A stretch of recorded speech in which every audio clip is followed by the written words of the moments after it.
Доброе утро, уважаемые коллеги, уважаемые участники нашей сегодняшней сессии. Позвольте поприветствовать вас от лица Distinguished colleagues, representatives of our session, I would like to welcome you on behalf of the Eurasian Economic Forum and the Eurasian Economic Commission and thank the hosting party, the Republic of Belarus, for the great organization in this beautiful city of Minsk. The issues of labor migration, as you know very well, are very important in the agenda of the Eurasian Economic Union for our association. The single labor market is a sort of indicator for the compatibility of our processes within Eurasian process, because the quality per se predetermine how well our citizens feel the advantages of integration and trust them. Today we are going to discuss the further development of labor market. I would like to give the floor now for the welcome remarks to the participants of this panel, representatives of the hosting country, Yulia Bednikova, representative of the Ministry of Labor and Social Protection. Over to you now.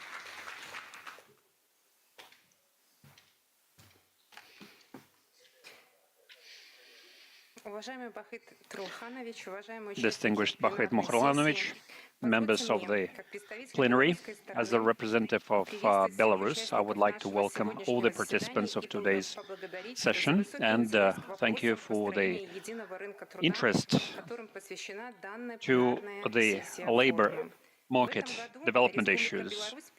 This year, Belarus is chairing the bodies of the Eurasian Economic Union, and it is a great honor to host here the Eurasian Economic Forum dedicated to the matters of labor integration within our 5 countries. As our president mentioned, Mr. Lukashenko, when he addressed the member states of the Eurasian Economic Union, over the past decade, our union has proven its resilience and commitment to the integration matters.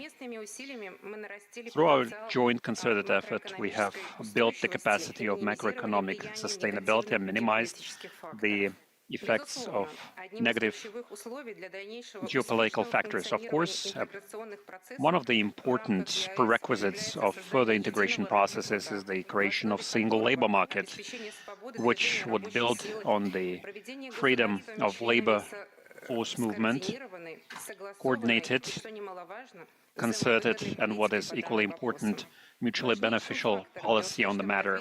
An important factor for the successful development of economies of member states of the Eurasian Economic Union is the availability of highly qualified labor force, which is an important component of higher labor productivity. Now, within our union, we're implementing activities on harmonization of qualification requirements for different types of professional activities, which will contribute to the establishment of single level of professional qualification of our workers, and that will, as a result, simplify access to labor markets of our countries. Within today's session, we're going to discuss the development of a single labor market, including also the results of the previous work done and shared challenges that we'll have to address together and new opportunities for the freedom of movement of labor force that should serve as a boost for subsequent sustainable development of the economies of our countries. One of the priorities of the chairmanship of Belarus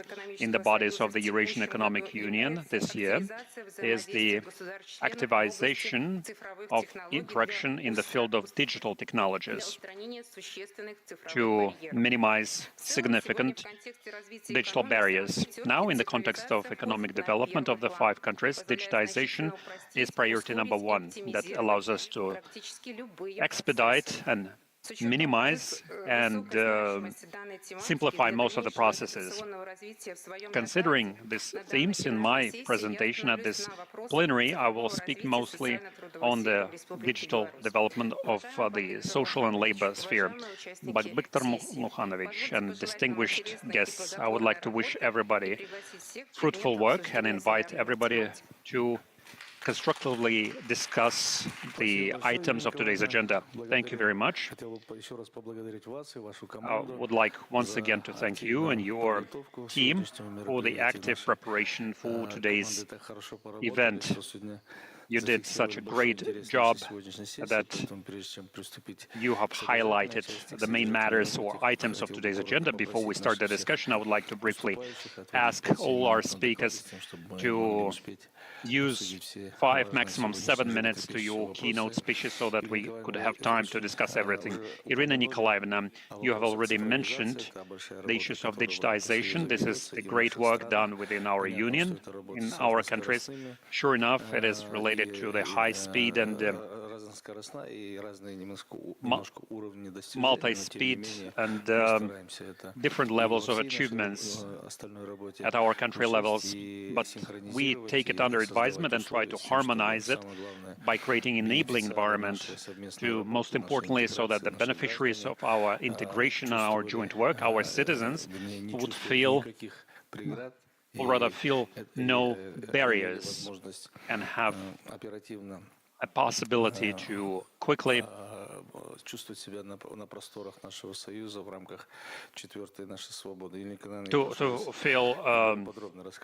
all the benefits of being members of the Eurasian Economic Union. You mentioned also the priority matters of the digitization. I'm giving you the floor to speak about it in greater detail. Thank you very much. The strategic priority of digitization of social and labor sphere of our life is the improvement of the quality of our citizens and adaptation to the needs of the business, including also the provision of timely, high-speed, accessible services to all our citizens according to their needs. That is why today I'm going to speak in greater detail about the different levels of development of digital transformation of the social and labor sphere. We are classifying them by 4 classes. First is the digital foundation, is the basis of our previous decade when we were actively digitizing most of our agencies and ministries. More longer-term period is the iteration period when we were deepening the digitization, when we're collecting digital data, then creating digital systems where sharing data, introduced electronic document circulation and provided services digitally. Information period, of course, is not over yet by far, but the crucial period of it was the previous 5-year period until 2024, when we were not simply digitizing separate processes and integrating them, when we started creating digital platforms. And now Belarus has successfully functioning digital platform of social and labor sphere that has integrated in it all the digital resources of our purview. Also, we are now working on the digital integration of our data. This 5-year period, we are going to abandon any paper-based circulation of documents because most of the processes have been digitized, and the next 5-year period will be dedicated to the auspices of not only digital transformation, but the introduction and mainstreaming of AI. Proactivity here will be manifested in the proactive pension distribution, and subsequently all the proactive processes for our citizens will be also digitized. Also, we have plans to strengthen the size or the volume of digital templates to create digital services so that people would no longer be bothered with what kind of documents they require and where to submit them, because they would get the templates of these digital documents by getting these digital services proactively. And AI, of course, will be a huge help to all of us when, by introducing AI, we'll be able to improve the quality and the speed of data processing. The current statistics that we have, 100% of our organizations have already been integrated into the digital space of the social and labor matters. With business also, we have 100% digital document circulation. Yes, we can do it totally paperless, all the administrative processes. And what characterizes digital services now, 60% of electronic services have been transferred to digital space, and our priority until the end of 2030 to achieve 90% integration rate. The digital platform of social labor matters covers different areas. I'm not going to read through all of them, but they include such large areas as employment, pensions, social support, social security, and family policy. Electronic communications, of course, is the resource that we use through which we provide our electronic services, the medium through which we communicate with citizens. On this slide, you can see 4 platforms. The key one is the single portal of electronic services, which is state-run, and it integrates all the electronic services from all the agencies and bodies. Every Belarusian citizen can use the back office there, and our 3 other departmental platforms is the portal of digital security. Its digital version is going to be launched in July this year. Portal of employment agency and single digital platform for social insurance, where we are mostly focusing on the digital communication with business. The elements of digital development in social and labor matters over the past 5-year period are mentioned here. In 2019, we have converted our activities into electronic accounts, and 98% of all the employed citizens, we have their digital replica or copy of their labor record book. Also, we were analyzing the accounts for 126 families their records have been digitized. We have information about them fully digitally, and we can proactively see what kind of services are provided to them.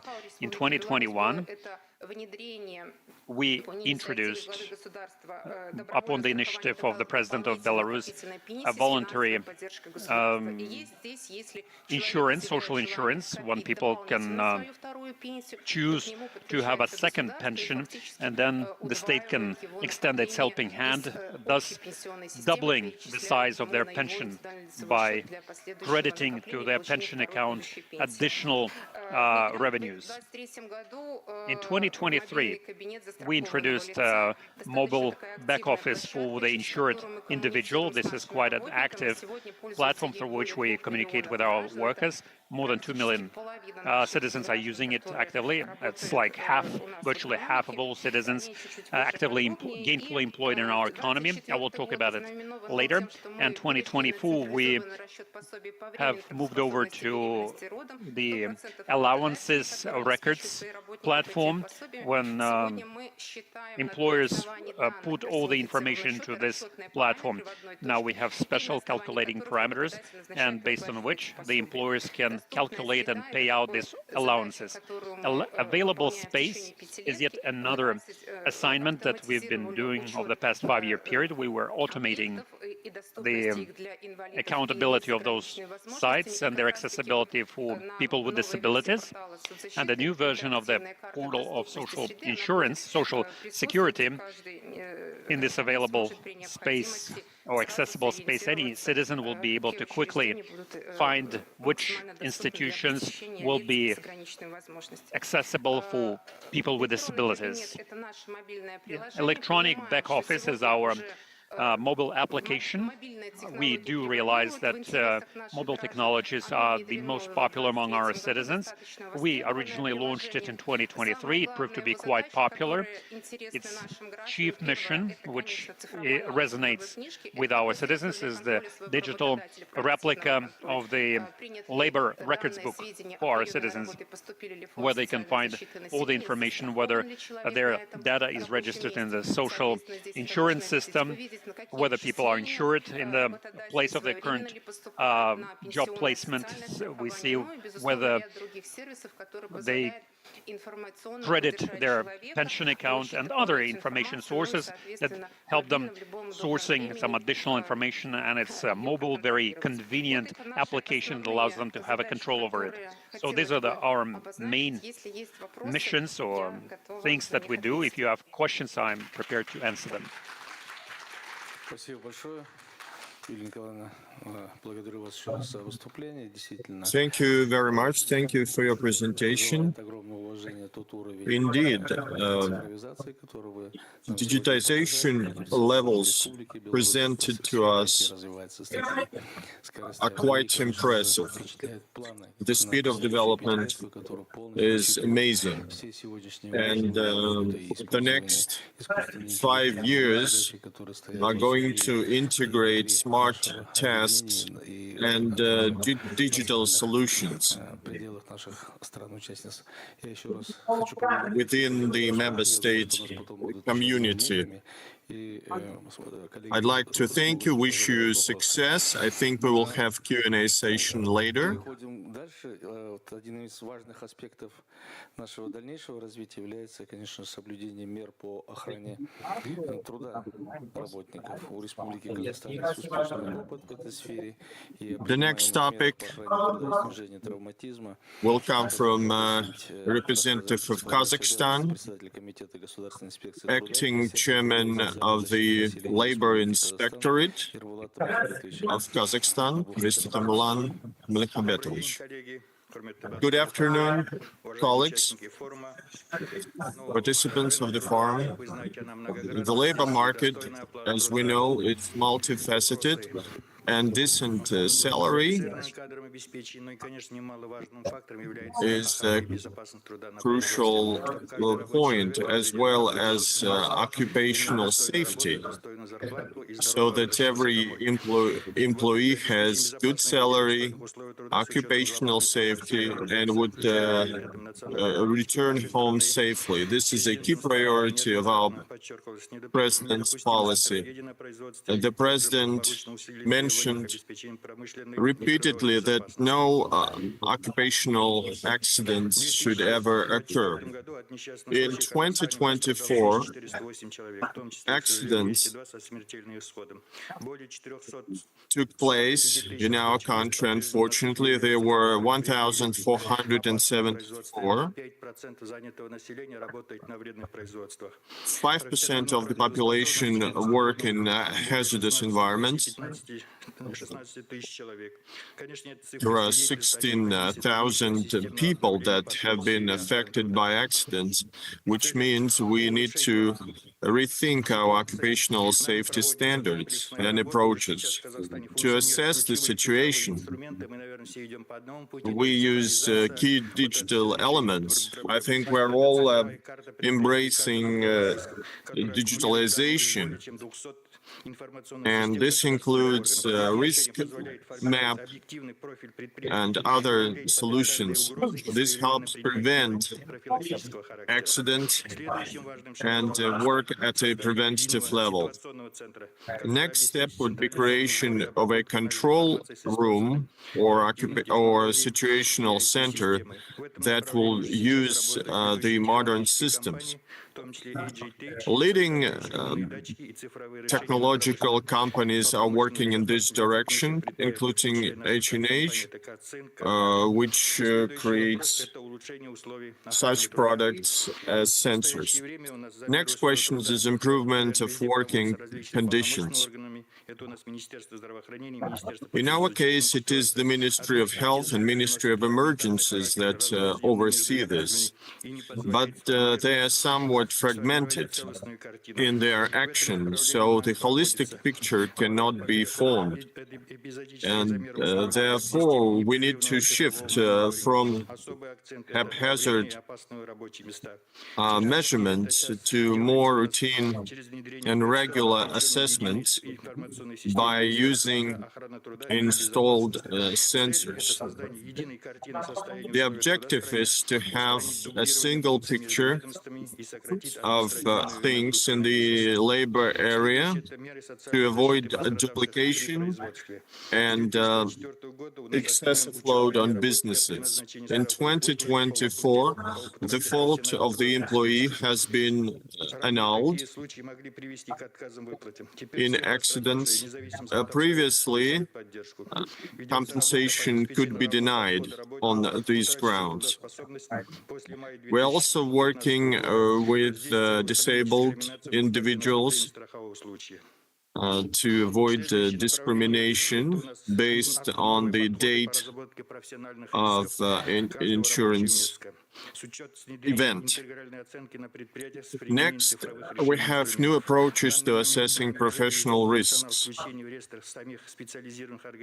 At the moment, we use the platform, which is digitalized, and it assesses professional risks. Once contracts have been signed, specialized organizations use special software to take measurements of hazardous working conditions. This results in a single information system. Next point is social protection of people engaged in hazardous and harmful conditions. In Kazakhstan, there are allowances earmarked for people who reached 55 years and have at least 7 years of seniority. These are mostly miners and other harmful occupations. Over 15,000 people, as you can see on this slide. Beside, two-component insurance rate would imply those who invest in their safety will pay less, and we believe it is fair. Also, a model of digital profile of companies is being established in order to ensure safe working conditions. Digitalization is the through line of these processes. We provide personal protective equipment, among other things. This helps identify risks, manage risks, and to prevent accidents. We would like to show that at many leading enterprises, upgrades began. For example, Carmet LLC is automating its processes using drones to identify areas with excessive dust. Next point, international cooperation. The General Director of the ILO visited Kazakhstan for the first time this year. This reinforces our role in ensuring labor safety and implementing international agreements. As a result, we reached an agreement to open an office of ILO in Kazakhstan. Last year, to build the vertical of labor inspectorate system,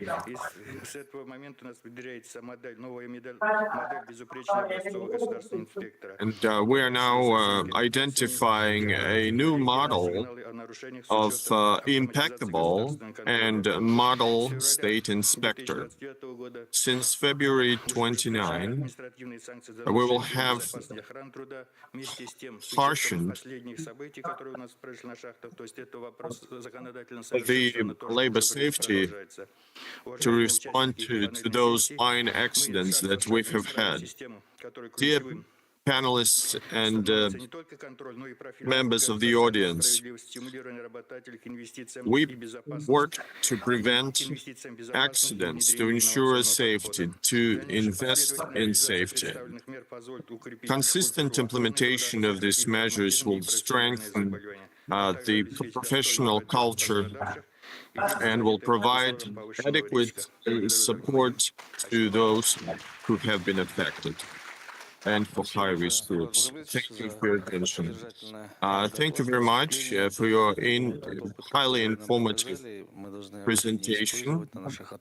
I believe the experience you shared with us should be more vigorously used in other countries, so I invite all other countries to participate in this discussion. Great experience in managing migration flows обеспечения миграции Кыргызской Республики in Kyrgyzstan. So I would like to invite в Союзе a representative of Kyrgyzstan who will talk about decades of work in the migration field. Dear Dr. Mihanic, dear colleagues,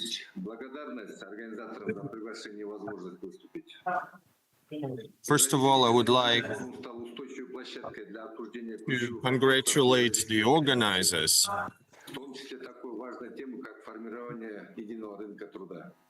Establishing a single labor market is an important topic. This year, we are celebrating 10 years of joining to this initiative. This is an important milestone where we can make conclusions and see the prospects. New benefits have been created for Kyrgyzstan by joining this initiative, and this is reflected in several levels: decency of work. Our citizens participating in labor migration gain new knowledge, new experience, and skills. They have a number of preferences.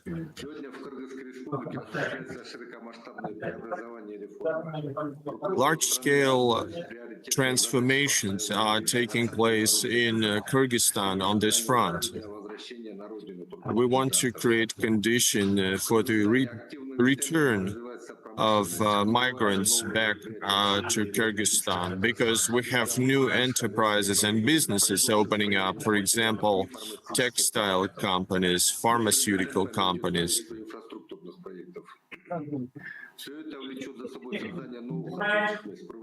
This will create new jobs, new specialists for our economy.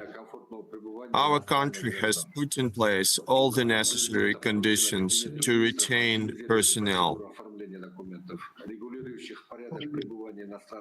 By the decree of the President and the regulations of the Council of Ministers, the process of making necessary documentation is simplified.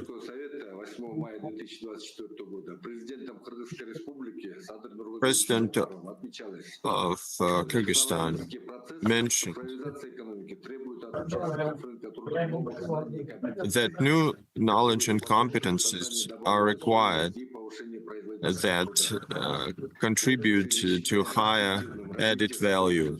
So we believe it is promising to create competency centers in a single labor market. Under the EAEU, mutual recognition of documents is regulated by the relevant agreement with Tajikistan, with Russia, for example.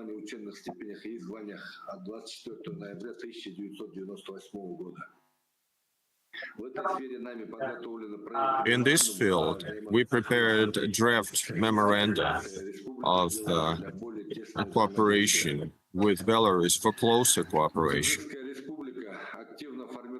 Kyrgyzstan actively establishes professional standards and national qualification system. We are harmonizing qualification competences and national standards. We are working to harmonize the required standards. The Ministry of Labor and Social Protection is establishing a single digital platform of national qualifications and implementing the national plan of qualifications for 2012-2027.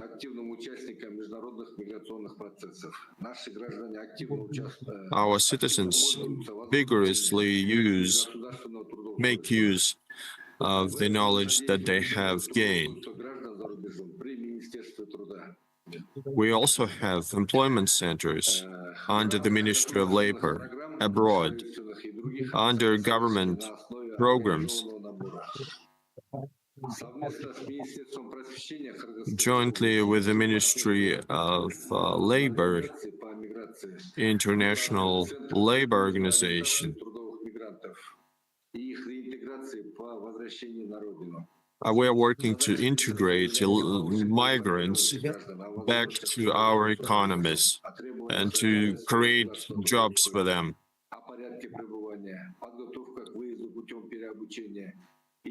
We also provide training and retraining opportunities for the returnees.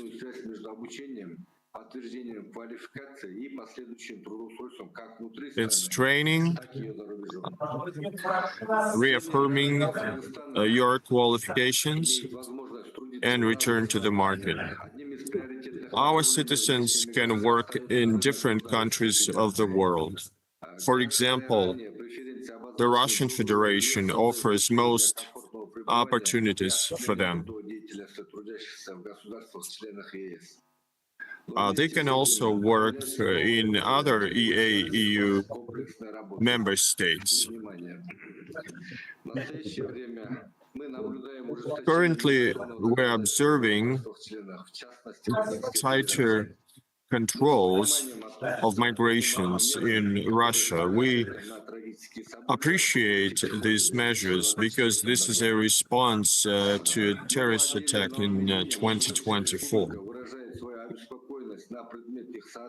We are concerned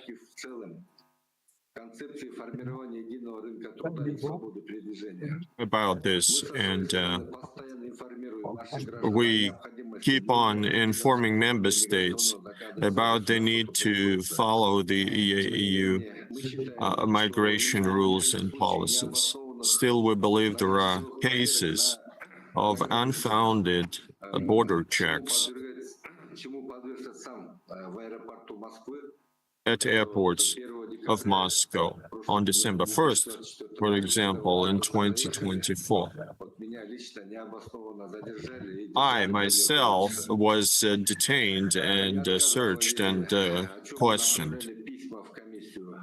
We sent letters to the Commission regarding unbecoming attitude toward migrants. This defeats the very purpose of developing a single labor market. There is an obligatory electronic registration and submission of documents, which create a difficulty for us, and it can undermine the trust of citizens towards the migration concept. An important element of supporting citizens and strengthening them is creating a single labor market. It brings benefits to specific individuals. It helps solve human resources deficiencies. We believe that migration processes should be clear and transparent, must be friendly and amicable. All of that makes interstate migration safer and more appealing. A lot has been achieved, and still we have our work cut out for us. We need active diplomacy and dialogue. I'd like to hope that all the proposals you mentioned will be implemented. I wish the forum successful work. Thank you for your attention. Thank you, Agat, for your presentation. Thank you very much for very informative intervention about the labor migration. I'm sure it will give an additional boost to the proactivity of our new association and our economic integration We have a unique opportunity when we have countries who are the countries of origin for the labor migrants, and there are also countries who are on the receiving end, and there are countries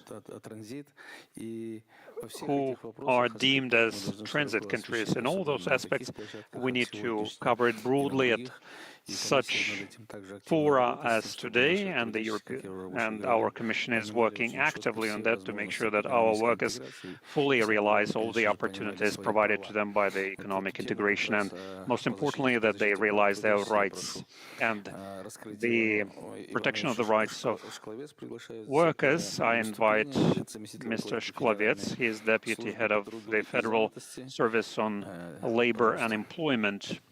Over to you now. Thank you very much, dear participants of the forum, colleagues. In the current geopolitical realities, the Eurasian Economic Union is becoming of strategic importance and is becoming the zone of stability, mutual cooperation and development. And today, one of the crucial tasks for us is to guarantee the high quality of a single labor market existence. And one of the aspects of this quality is the protection of labor rights and decent labor conditions. Member states of the Eurasian Economic Union are considered to be people with equal rights of this single labor space, and the protection of their rights and decent labor conditions is our common cause and an important precondition for the sustainability of the labor market. Our agency, as a fully authorized body to control the labor legislation, plays an important role in enforcing these principles in Russia. Now we have created all the enabling environment to develop unified approaches and instruments that provide concerted movement towards enforcement of the rights of workers, of migrants who are working not in the countries of their origin. And we're facing here one of the main challenges, which is illegal employment and evasion of proper labor agreements and the replacement of labor relations by other forms of employment. And here I would like to speak about more specific instruments and our findings on how to protect the rights of foreign citizens who are temporarily employed in Russia. The full-fledged implementation of the single labor market would be impossible without addressing the shadow employment that undermine the economies of our states. Transition to fully legitimate employment is not just a formality, but an important step to improve the quality of life and build the confidence and trust between our states, which can bring along with that many other benefits like social security, access to pensions, allowances, medical services, and guarantees the labor rights like safe labor, timely payment of wages, and the protection from unwarranted layoffs. Besides, legitimate employment contributes to financial stability. It simplifies access to loans and mortgages. It opens up new opportunities for professional growth and participation in public support programs. We're doing it along with the activities to enforce the illegal migration, and that plan was approved by the Russian government. It is being implemented by regional, federal bodies and agencies and our social insurance agency. If we look at the activities plan, we will notice that special importance is paid to preventive measures like awareness raising through mass media, public activities, public counselings. We try to broadcast the importance of official employment. In spite of the fact that we're mostly focused on the control and enforcement measures, we recognize the need to reorient the labor inspectorate activities and the regional commissions, who should be more focused on preventive measures now.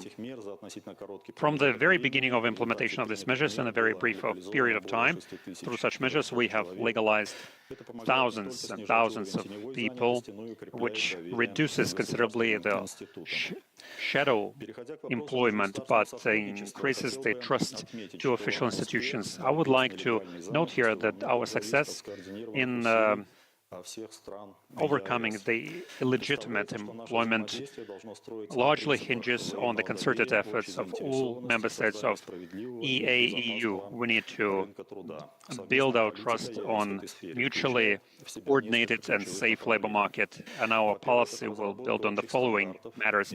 First, the development of shared standards and approaches to control and prevention of shadow practices that will increase the efficiency of our measures. Secondly, the need for intergovernmental exchange about employers and migrants that can help us quickly detect any violations and protect the rights of workers. And finally, shared awareness-raising campaigns that will help us to properly inform our citizens about the measures of social support and security. One of the activities should be our joint work on the control and enforcement measures within the lines of labor inspectorate, among other things. An example of such successful cooperation within EAEU would be the cooperation between Russia and Kyrgyzstan on the protection of labor rights. And today we heard from our colleagues from Kyrgyzstan some evidence of unwarranted deviation from the legislation that regulate the residence and temporary employment of Kyrgyz citizens in Russia. Without denying such facts, we are prepared to thoroughly investigate these matters and to prevent it from happening in the future. An active work with the complaints from the Kyrgyz citizens increase the level of trust of their citizens to our official institutions, which is an important element. The constant work with employers and quick reaction to such complaints by thus rectifying the rights of citizens. The continued cooperation between our two states and protection of rights of workers creates a strong foundation for the development of cooperation on labor control and enforcement matters. Recent meetings with the representatives of the Ministry of Labor Kyrgyzstan additionally highlight the mutual interest in legitimate employment and protection of rights of our citizens, which opens up new doors for the development of our single labor market. So the efforts of EAEU markets already bring tangible results, and our cooperation with specialized agencies from Armenia, Belarus, Kazakhstan, and Kyrgyzstan are quite dynamic and constructive. This year, we're completing the action plan on implementation of strategic activities on the development of Eurasian integration. In that regard, in our plans for further harmonization of our country's legislations after 2025, we invite you to consider the development of safer labor conditions for our citizens. I'm confident that the transition to legal employment and support of the rights and protection of the rights of our citizens will contribute to the stronger trust and confidence at the Eurasian space. Thank you very much. Thank you, Ivan Ivanovich. Thank you for your speech. From my side, I can note that our Commission is actively engaged in the implementation on the Union decisions, and it is another equally important instrument is the harmonization and integration of all the decisions of that institution throughout all our states. And you have touched upon a very important matter, which is about legal migration. This is indeed a very important goal for us. Our citizens need to fully realize their opportunities, benefits, and rights and the international best practices demonstrate that whenever we have too much control and enforcement, it can create a breeding ground for illegal migration. So we need to strike a proper balance between enforcement and prevention and intergovernmental cooperation. Thank you very much. Once again, addressing my colleagues, I would like to remind them of the need to stick to the time given to their speeches, because we are over the half of the time that was given to us. Now we'll talk about the professional training and retraining of workers. And the special role here is played by the National Agency on the Development of Qualifications. I would invite here the Managing Director of the National Agency of Qualification Development, Alexey Vitalyevich Vovchenko. Dear friends, indeed, in Russia, we have established the National Agency for the Development of Qualifications, which in fact operates under the supranational system of qualifications. We do realize that the success of our workers in the Eurasian Economic Union legislations, jurisdictions, and the stability of their revenues and employment largely depend on their qualifications. It is the qualifications which are recognized in the countries of destinations, and the need to harmonize the qualifications of EAEU member states is among the strategic priorities of the development of Eurasian economic integration, which had been vetted and approved previously in 2020 among most promising areas for further cooperation. We have developed a list of qualification requirements for some of the most popular professions. Basically, we have entered this integration path. In the field of education, we approved them in 2020, in the field of health and car transport in 2023, and finally in the field of housing and utilities last year in 2024. And the participation of the National Agency of the Development of Qualifications, which is the agency that I represent, Eurasian Economic Commission 2024, put together and analyzed the current status of the national systems of qualifications in EAEU member states. This analysis is based on professional standards developed with the participation of employers' associations. Now, with the availability of the body of professional standards in all EAEU member states, the mechanism of the recognition and confirmation of such qualifications is developing only in 3 countries, which is Russia, Kazakhstan, and Kyrgyzstan. It is quite evident that the subsequent integration of our standards must go along the line of harmonization and development of shared mechanisms of confirmation of such qualifications under our union. There is no need, I think, to develop same standards for all EAEU countries. As the experience of other country unions demonstrated, it is important to harmonize just the key elements of our qualification requirements, and simultaneously it makes sense to work on the development of a same qualification framework under EAEU. I think it is quite feasible for all our member states, and we need to harmonize a template of professional standard which will contribute to the development of a toolkit that would be put to good use in all EAEU member states. If we have a standardized toolkit, of course, we'll all understand how to compare our qualifications to the requirements of our shared professional standards. Also, we can expand the conditions for professional qualifications and in the countries of origin, countries of destination. Like our center has introduced new centers for qualification assessment in the field of urban development and construction in Kazakhstan, and the field of welding. Beyond EAEU Russian centers of qualification. For your information, that such centers exist in India, Turkey, China, Egypt, and equally important and relevant for us would be the continued work on mutual recognition of independent assessment of qualifications. Such harmonization will be possible if we synchronize our requirements for the procedure of independent qualification assessment in different countries. Most importantly in this work is what is required by employers. Like, say, in Russia, the national system of qualification assessment builds on the unification based on RSPP. This is the Russian Union of Industrialists and Entrepreneurs.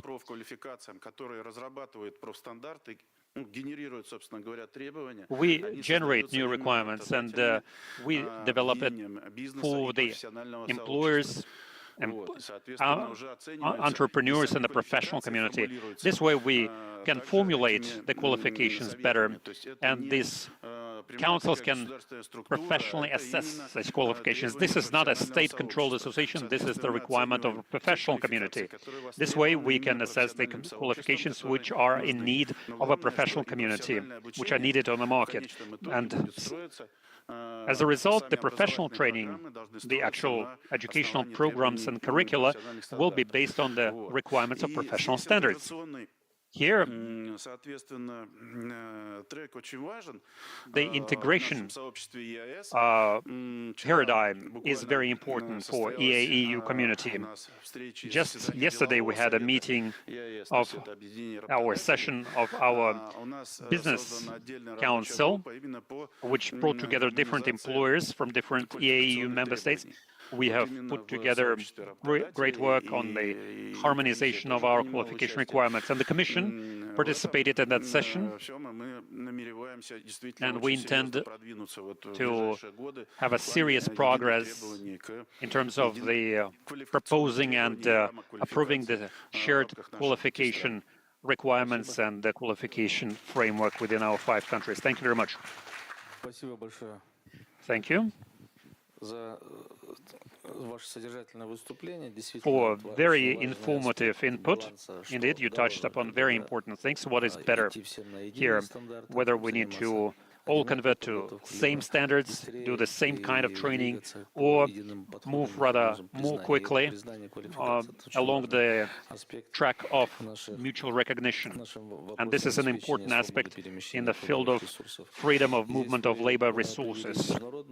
Here, you showcased some of the best international practices, and the previous speakers also referred to international practices and experience. And now I would like to invite the next speaker, who will speak about best international practices in the field of labor migration. And I would invite here the head of the IOM office in Belarus, Mahim Urazmuhamedova.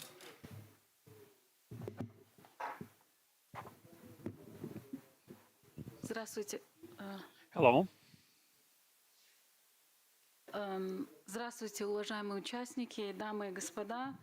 Hello. Dear participants, ladies and gentlemen, it's a great honor for me today to speak at this session on behalf of the International Organization for Migration about our efforts and achievements under the auspices of the EAEU for the strengthening of labor integration through seamless mobility of labor force and the development of shared labor markets.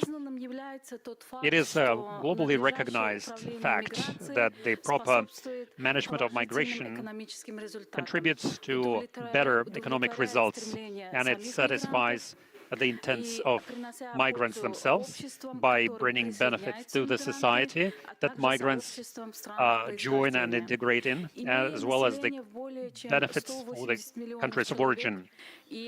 Having the population of more than 180 million people and $2.3 trillion totally, the Eurasian Economic Union has a wealth of potential to ensure proper economic development of the region. Over the past few years, the the Eurasian Economic Union has achieved significant success in the 2025 agenda implementation, especially in the field of labor mobility. Now, our member states are using the benefits of visa-free regime, access to employment services without the need to get special job permits or and with the use of digital platforms such as the unified system for job placement without borders, which makes employment opportunities on the territory of Eurasian Union more accessible.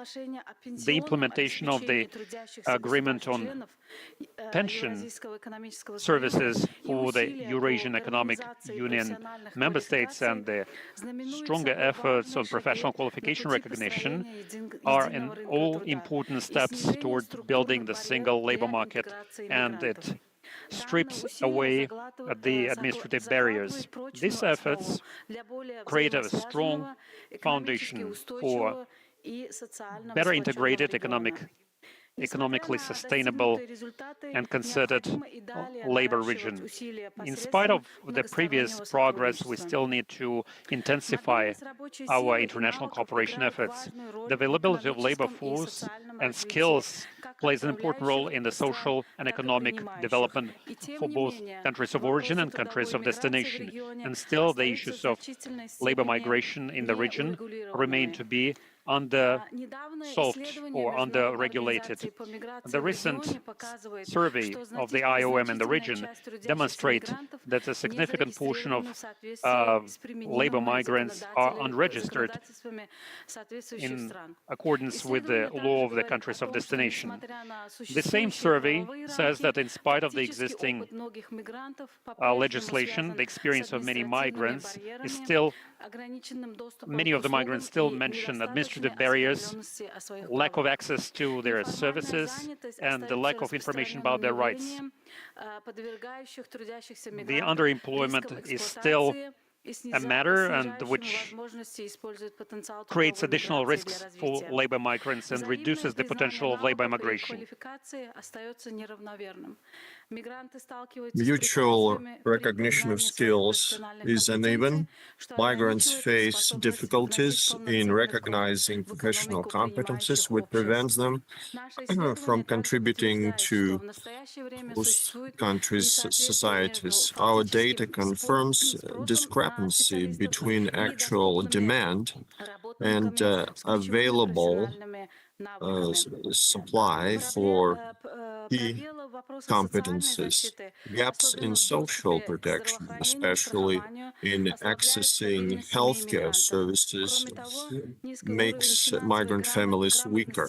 Plus, financial illiteracy continues to limit efficiency of money transfers, which is a lifesaver for many communities within EAEU. Lack of compatible data gets in the way of making consistent decisions and developing reality-driven initiatives in line with EAEU priorities. And dear ladies and gentlemen, the IMO works to improve and enhance labor migration to better respond to business needs and labor markets while protecting safety of migrants and strengthening their capacity to fully unlock the potential of labor migration. We need joint accountability and coordination of action. The IOM supports interested parties in designing safer and better labor migration to better meet growing and changing situations. I would like to cite a few examples and approaches to improve a single labor market. And these are such things as ethical hiring of IOM staff. Certain manuals have been designed for government agencies in such matters. These tools help employers develop a fair employment systems that protect employees and cuts down on informal employment. These tools have been successfully implemented from the Philippines to Mexico, and it's in line with international standards. Recognizing qualifications in Southeast Asia, where the IOM supported the establishment of bilateral agreements underlining competencies. This framework is at the heart of labor migration in Southeast Asia. In Central Asia, in West Africa, the IOM works with financial agencies to teach migrants financial literacy and offer products including mobile and saving platforms and inexpensive wire transfer channels. This can enhance influence of migration for development. Introduction of digital tools in Bangladesh, in Africa, help find jobs and provide orientation prior to the migration, as well as the complaint mechanism. This could be used to scale up the work without borders. This work is systematic in providing assistance to our colleagues who collect disaggregated data as well as propagating it. Tracking mobility is a key system for regular collection, processing, and publication of information relating to different mobility groups on site and in the process of migration, and has a good track record in a variety of the EAEU member states, in particular Central Asia and Armenia. Partnership is definitely one of the key factors of successful implementation. The regional IOM program in Central Asia seeks to improve migration. It unites and combines national, regional, and local level authorities, as well as other stakeholders, in hiring labor force, including state and private agencies, the private sector, and international organizations in Central Asia and sector-specific ones. Evidently, we've taken steps to improve mobility, and the task at hand is to mainstream these processes to reflect inclusion.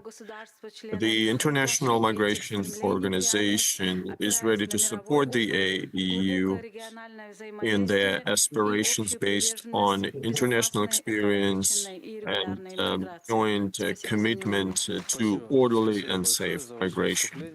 Thank you. Thank you very much for your presentation. Please take a seat. International track in our Commission is an important pillar of our work, our Commission's work. I've attended conferences and sessions of the IMO, ILO, WHO, and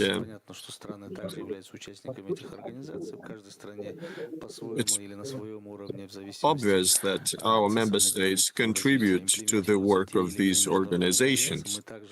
And it is in our territories that these concepts are implemented. We also make presentations at different sessions. So I encourage you to conduct side events where you would get to know and touch base with other organizations or structures who had faced similar problems and managed to address them so they could share their experience with you.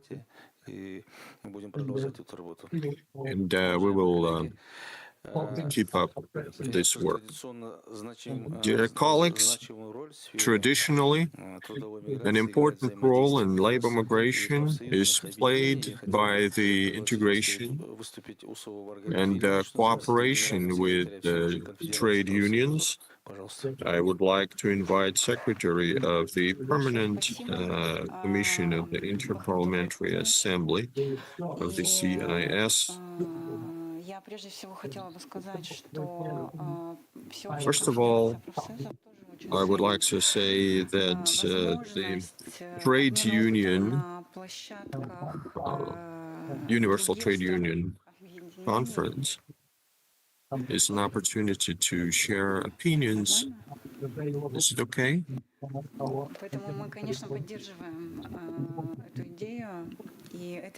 So we fully support this idea.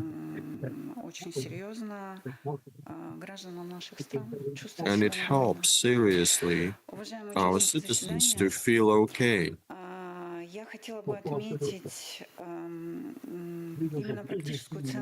Distinguished participants of this panel, I would like to note that it is important to not only discuss things, but also to put a theory on its feet, so to speak, to satisfy the needs of our citizens. This fourth Economic Eurasian Forum takes place against the backdrop of tumultuous processes that we all witness and we are all analyzing. We are aware that the established paradigms are being changed. I think you're all aware that the EAEU GDP grew by 4.4%, which is above the world averages. Unemployment rate is 2.8%, which is definitely a positive sign. And this is one of the objectives of trade unions, to improve lives of workers. Also, from workers' perspective, this low unemployment also speaks to the desire of employers to better exploit employees.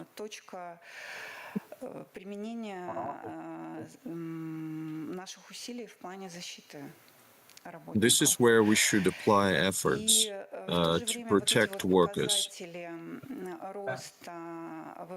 On the other hand, growing GDP and declining unemployment rates is the finest hour for the EAEU member states, as we all aspire to create a common labor market. Freedom of labor movement is one of the key competitive factors. As the speakers before me mentioned, a lot has been done.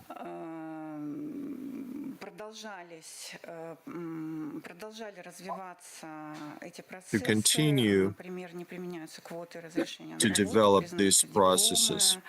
For example, diploma recognition, education, certificate recognition, implementation of pension rights.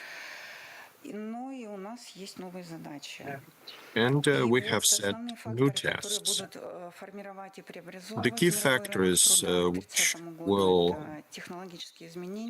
establish the labor market by 2030 are demographic transitions and the green transition and demographic changes. The technological transformation resulting in major changes on labor market. Up to 60% of workers will require new knowledge and new skills, plus AI will substitute people in many jobs. We expect to have robots working in every sector of economy. But we also expect jobs to stay, but there is a risk of loss of jobs, and this can lead to inequalities and unemployment. It's important that robots assist people and do not replace them. As we've heard before, earlier today, new approaches are now being used for workers to have hybrid competences, which combines core competences and digital skills. Therefore, we seek a joint approach to training and retraining of staff, especially considering the lack of qualified personnel in the EAEU. Mutual recognition of educational certificates and diplomas has become an important step. And taking recommendations to recognize specific professions and the establishment of the single qualifications framework are all important. The upshot of digitalization was the development of new platforms, and we're now dealing with platform employment and self-employment. This is where a lot of migrants are involved. These forms of employment are not controlled or regulated at the moment. Although in Kazakhstan they do have a law on this, and in Russia they had initial steps to address this, but the work continues.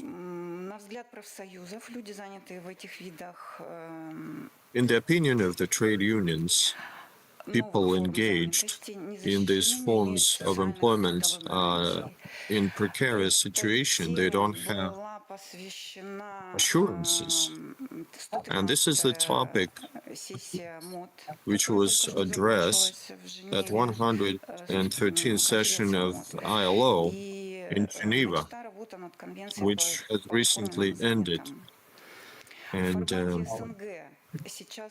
in the CIS, work continues to establish a model law on platform employment, and the Universal Trade Union Confederation contributes to its work.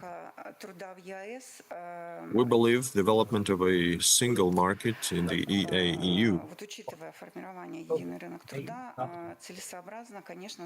it is expedient to bring together regulations of non-standard employment and occupation.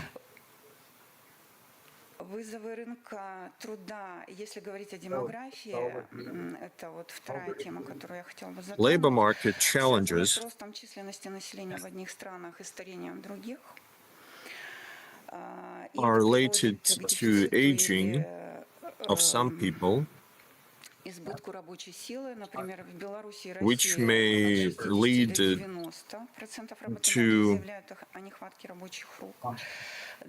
some shortages.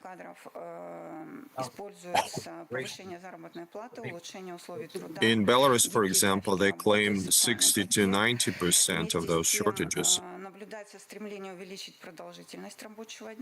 On the other hand, we can witness a desire to extend the number of working hours per day.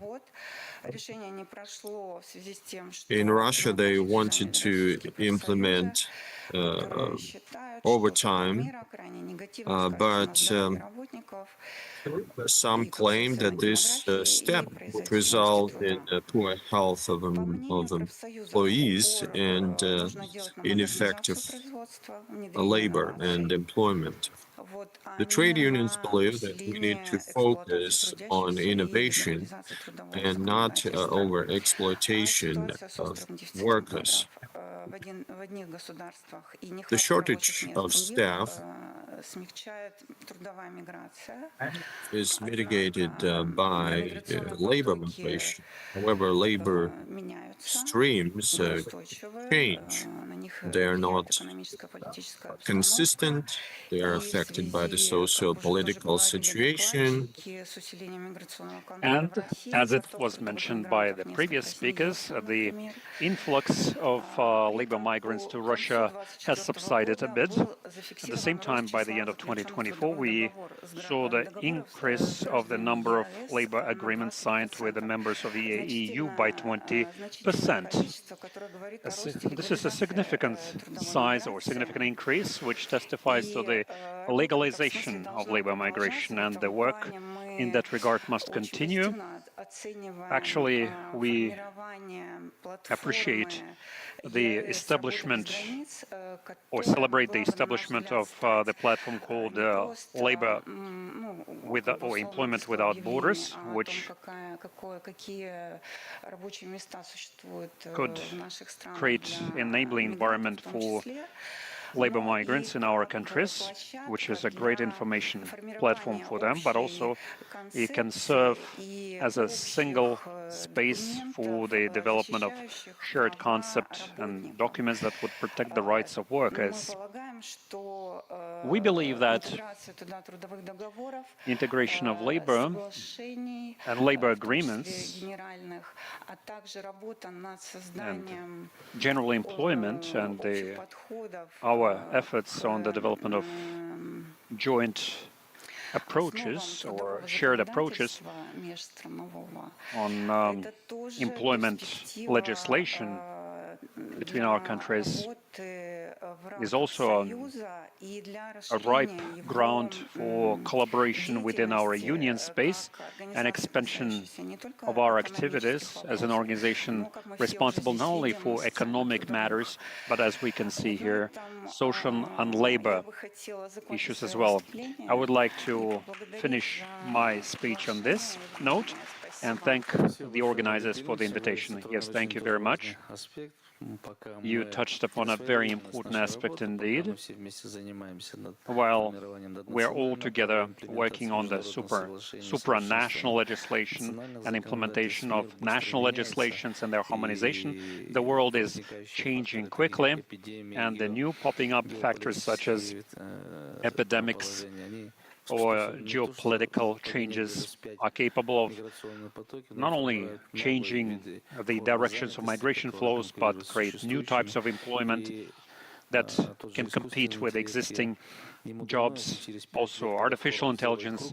I wouldn't be surprised that 5 years from now, after a new cycle, at the same platform, Margarita Ilyinishna will be trying to protect the rights of robots as the new members of the trade union. I don't know, it might happen.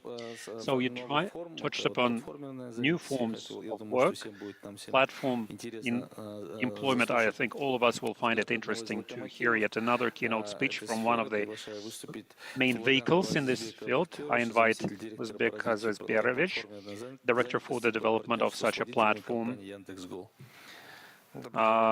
working with the drivers from Yandex.Go. Distinguished participants of the forum, thank you for your introduction. Indeed, you put the right emphasis on this, what will be the conventional form of employment in the future. And the previous forum, it was mentioned that maybe for trade unions, the future is that the of the platform would be the conventional employment, and the current forms will permutate into a different form in future. I have some slides. I will start with them.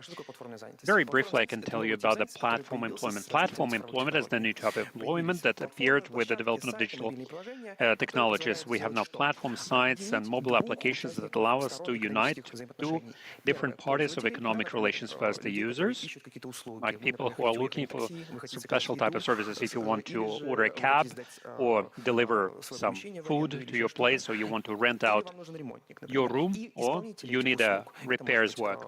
And the contractors, it could be a self-employed delivery guy or cab driver, or person doing some kind of digital service provision on the platform. The typical characteristics of such relations is that they're short-term and not long-term. What does it mean? It means that the platform itself is not responsible for that, or rather that that was the request shaped up by the workers who don't want to sit in the same place throughout the whole day. They want to be the boss for themselves. They want to predetermine their present and the future, which led us to a realization that they can work for two competing parties, which is impossible under the current labor arrangements. They can work for Yandex.Go or for our competitors with the same working day, and it is the current realities of nowadays. So such workers are indeed partners. If you don't want to partner up with me, I will switch over immediately to your competitor. And that is true for different types of economic manifestations, not only true about cab drivers and delivery services, but also healthcare and many other areas where such platform employment exists. According to our assessment, there are about 150 million citizens who are involved in the platform economy, like 4 to 12% of the global labor market. But in each specific country, the number can be very different. What are the advantages of the platform economy? Very briefly, first of all, it will be full legitimization, because even before that they existed, but they provide such services without any kind of contractual arrangement. Remember, forget about the cab driving, but the repair work, they never had any kind of template or contract, no, nothing. They just provided their services without any paperwork. But the platform employment allows us to prepare and develop records for that, and it subsequently defends all the participants of this platform economy. Here, I can brag about the wealth of experience of our company in the platform employment, and our service platform employment is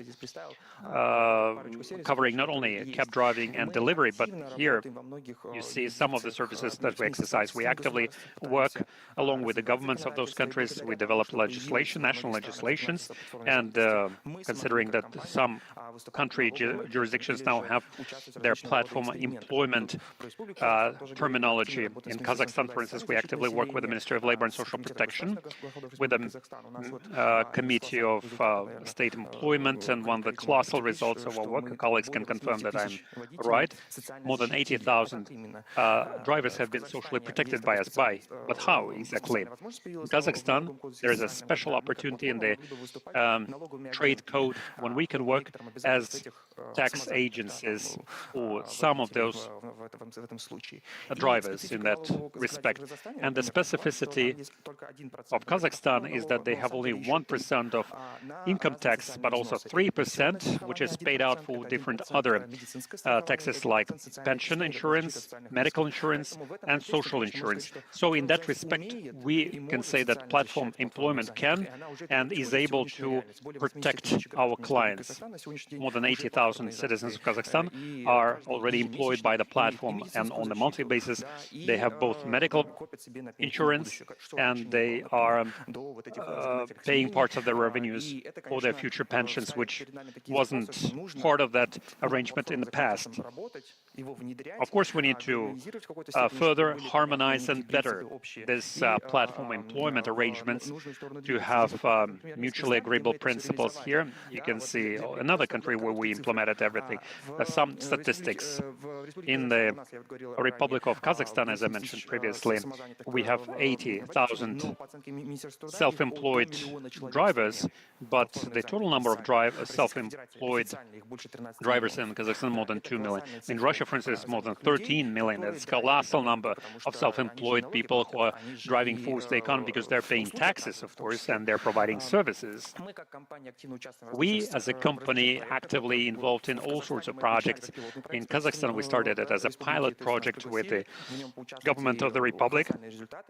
We were officially invited there, and we have achieved colossal results. I would like to thank the Ministry of Labor of the country, who promoted it significantly, and now we can see that the demand for this is still high because many things are still unaddressed, and I will cover those unaddressed matters subsequently.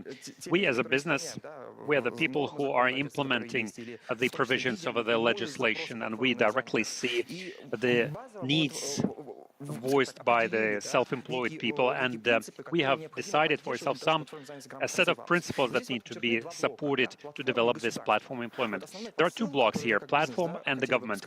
The main message as a business we would like to deliver, that the whole administrative labor should be shared between platform and the government. You shouldn't make platform employment to do something manual, to go somewhere and collect some certificates. It simply erects barriers to the platform employment, leaving them or motivating them to stay in the shadow economy instead of doing some paperwork or organizational work and process. And the best international practices demonstrate that the better still is to leave part of that to the government. We're talking about the labor part, but it's also a significant part of it is about taxes.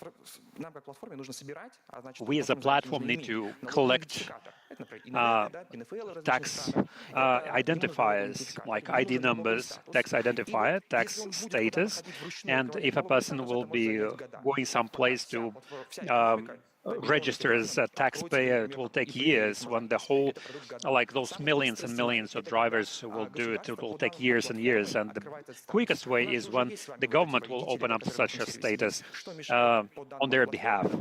Why the platform cannot do it if we share information about our drivers by channeling through special protected protocols, and those statuses will be automatically opened up on the tax agents. It can be done within a very short period of time that will greatly simplify the lives of platform employees. Another stage, entrepreneurs, you understand that they need to have a cashier device that they have to pay for, and not many of them don't make enough money to pay that much for this cashier.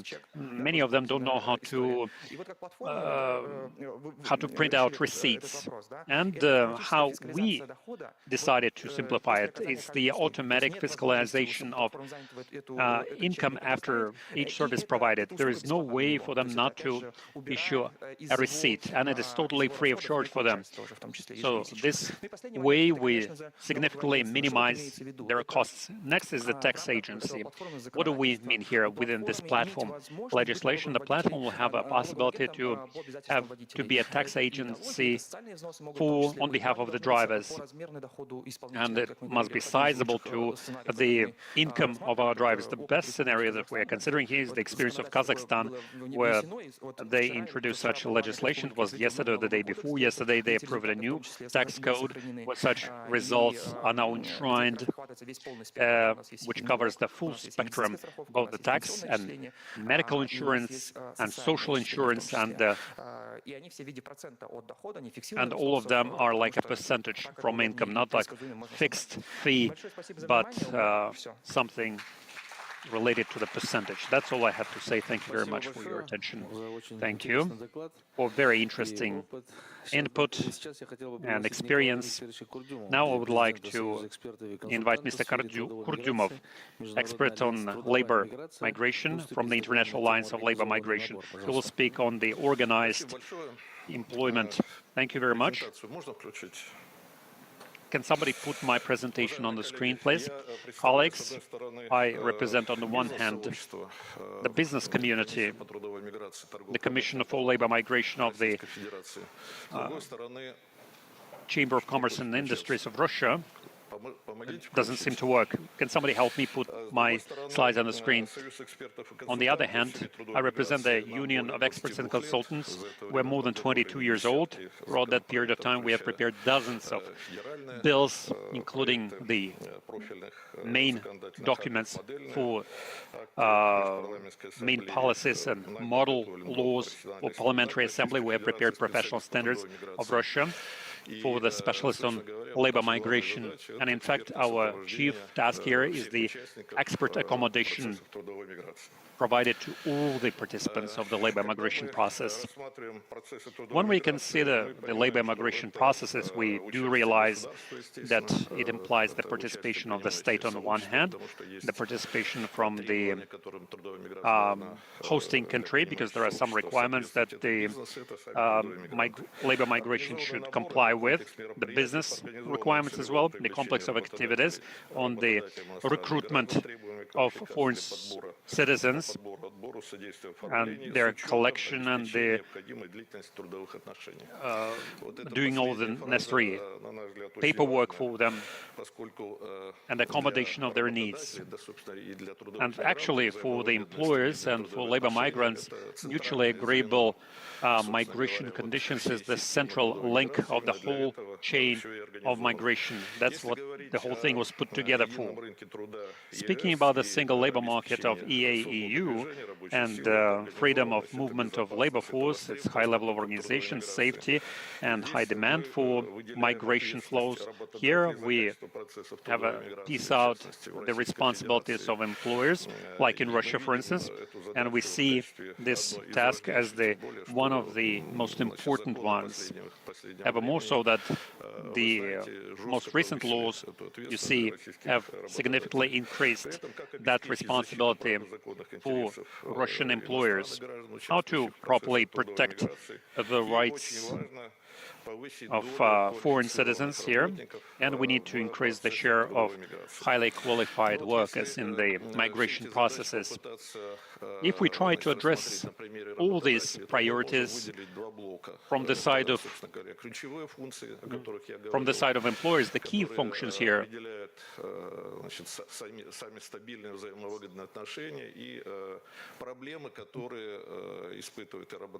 and the problems that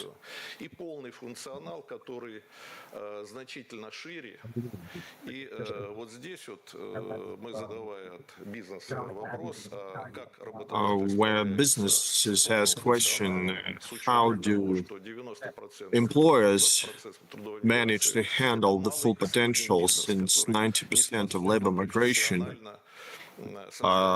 SMEs,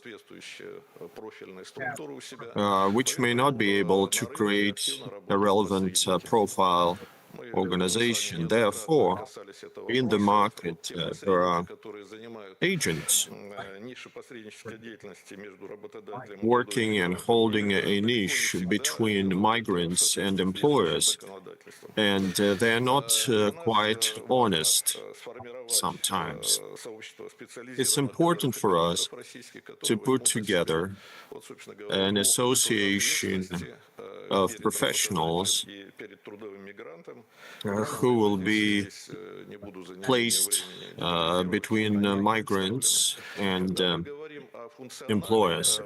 When we talk about the functionality, we are not reinventing the wheel. We are predicated on the principles of the ILO and IMO and the Bloc Interparliamentary Assembly. The question arises, which prevents the Russian Federation to establish this community of responsible individuals? The answer is there are no uniform requirements. They're quite desegregated and fragmented, and this form of activity is not regulated in one way or another. We, as business representatives, would like to have this community of bona fide business operators established. Their key responsibility, there are three of them, are market monitoring for midterm needs of the markets. It's also to systemize requests for certain groups of professionals and prepare arrival of migrants in the home countries. This is something that we are struggling with. You need to have at least a midterm understanding or awareness of how many professionals will be required for this or that area. This is approximately the schematic of optimized interlinking where the home and or the origin and destination countries cooperate whilst protecting the interests of employers and migrants to avoid conflicts of interest, where one agent pursues interests of both parties. Regarding our today's platform, this format allows to increase the share of qualified migrants, ensure platform employment. This is something that we can discuss separately, and it also adapts and increases mobility of migration to Russia. Importantly,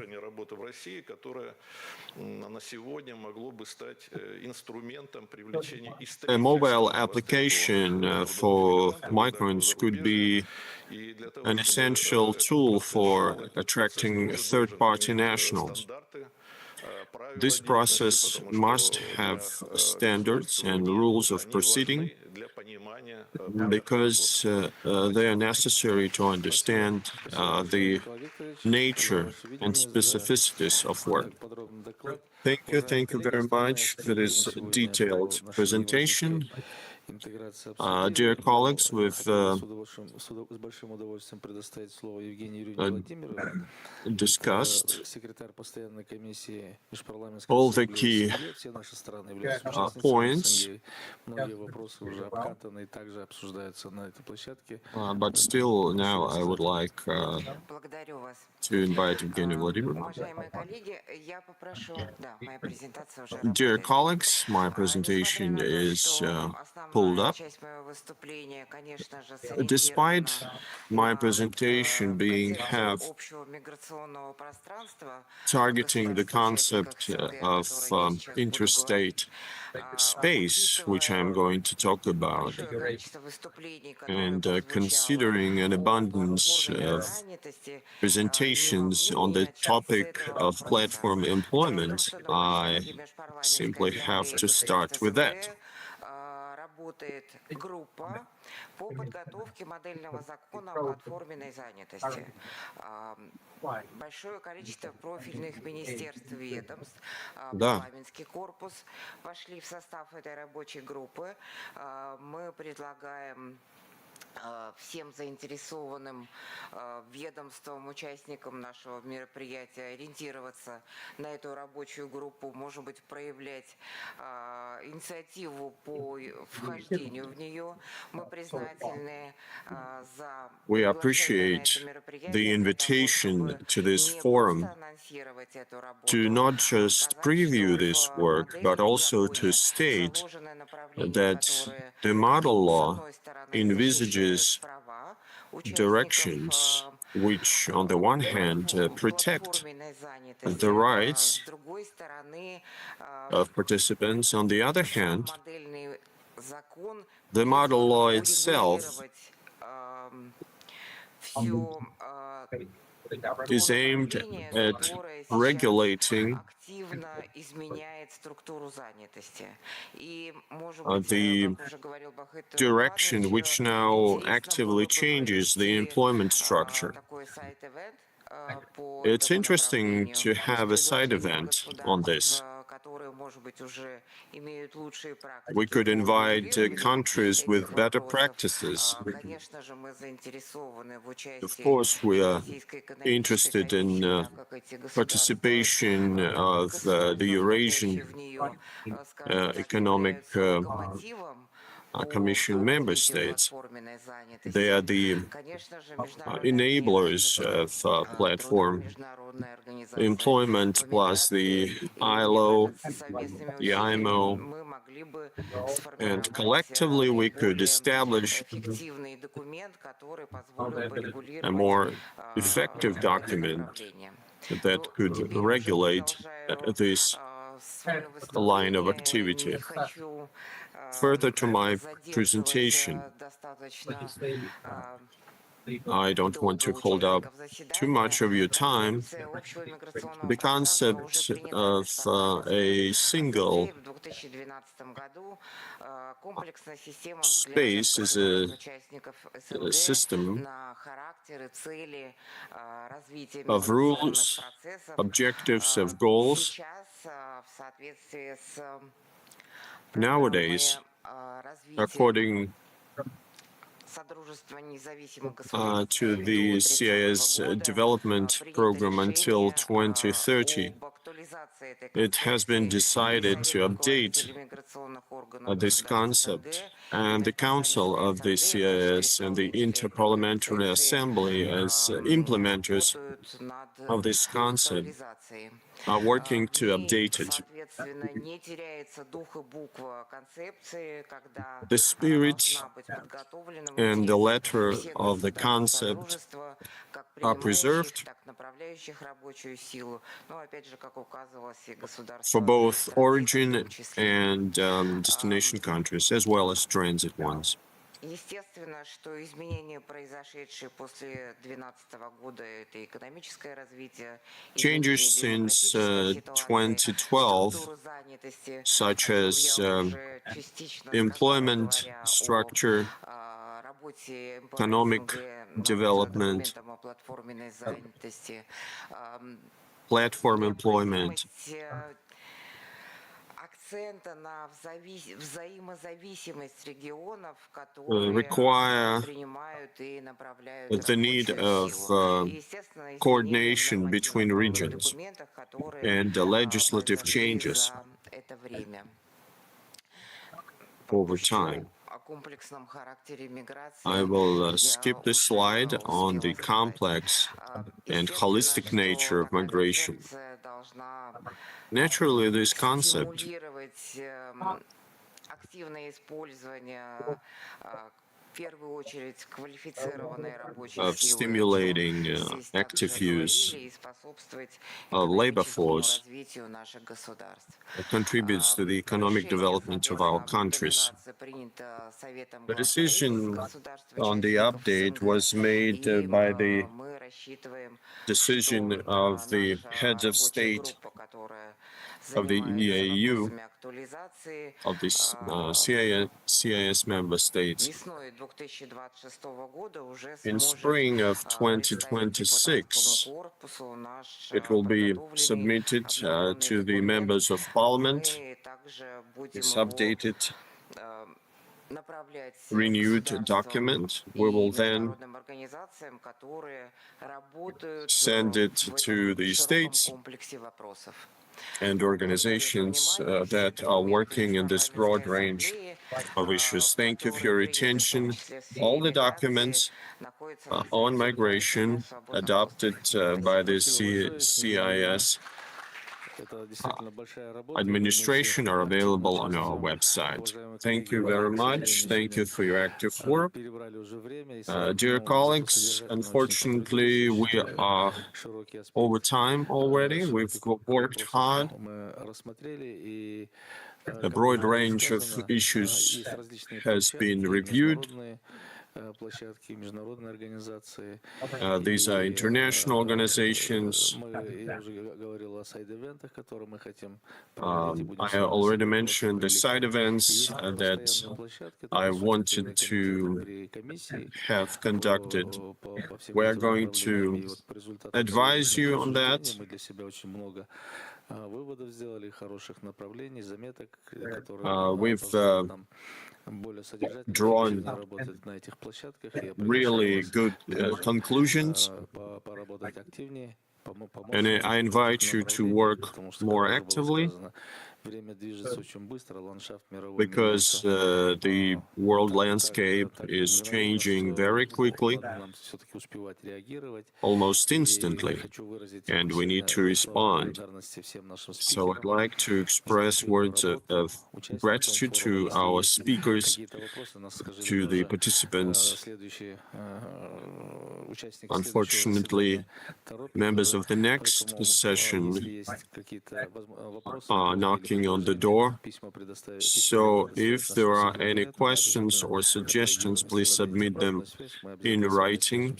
Any feedback would be reacted to and acted upon. Please stay safe, be healthy, and see you later. Dear participants, lunch